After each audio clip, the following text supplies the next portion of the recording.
భారతదేశంలో జాతీయ బ్యాంకుల సంఖ్య 12, అమరావతికి వస్తున్నవి 7. State bank of India, bank of Baroda, bank of India, Indian bank, Canara bank, union bank of India, central bank of India ఈ 7 జాతీయ బ్యాంక్స్ భూమి పూజ వేడుక జరుపుకోబోతున్నాయి. మరి Punjab national bank, Indian overseas bank, UCO bank, bank of Maharashtra, Punjab and Sindh bank ఈ 5 జాతీయ బ్యాంకుల గురించి CRDA ఎటువంటి ప్రకటన చేయలేదు.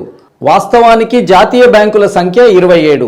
2017 నుంచి 2020 మధ్యలో జరిగిన బ్యాంకుల విలీనం తర్వాత మిగిలిన 12 జాతీయ బ్యాంక్స్తో పాటు జాతీయ బ్యాంకింగ్ విద్యా సంస్థలు, private banks, specialised banks, foreign banks, non banking financial institutions, fintech startups, venture క్యాపిటలిస్ట్తో కంప్లీట్ ఫైనాన్షియల్ ఇకోసిస్టమ్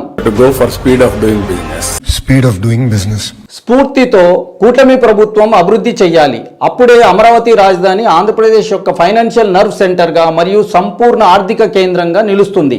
బ్యాంకింగ్ రంగంలో పక్క స్టేట్ క్యాపిటల్ స్థాయికి మన రాజధాని ఎదగటానికి ఎంతకాలం పట్టవచ్చు? మీ అభిప్రాయం కామెంట్స్లో తెలపండి.